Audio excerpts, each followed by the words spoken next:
Musim hujan diprediksi terjadi di pertengahan November.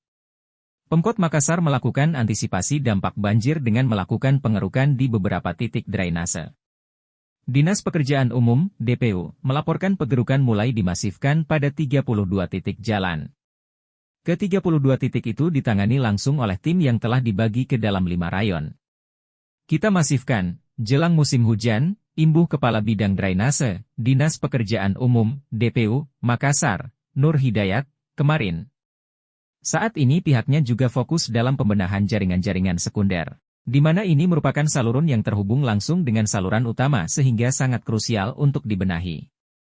Untuk kesiapan sendiri secara umum sambung Hidayat, pihaknya sepenuhnya. Apalagi pengerukan drainase ini adalah agenda yang dilakukan sepanjang tahun. Selain itu, komunikasi dengan pihak balai juga digencarkan agar saluran kanal bisa ikut terbenahi. Pasalnya beberapa warga mengeluh ke Pemkot Makassar terkait banyaknya eceng gondok yang memenuhi kanal-kanal di Makassar.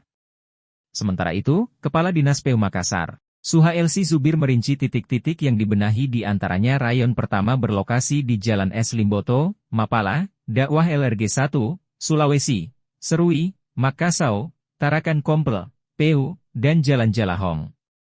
Sedangkan rayon kedua di Jalan Manunggal 31, Pasar Senggol, Malengkeri Lorong 3, Pasar Senggol, Alauddin 2, Rajawali dan Veteran Selatan. Rayon ketiga di Jalan Tinumbu, Emi Saelan 3 dan Komplek Minasa Upa Blok K. Rayon keempat di Jalan Todopuliu LRG 10, Borong Raya LRG 2, Bersih Panampu, Teku Umar 13, Sukaria 5, Bau Menggah, Tinumbu 148, ujarnya.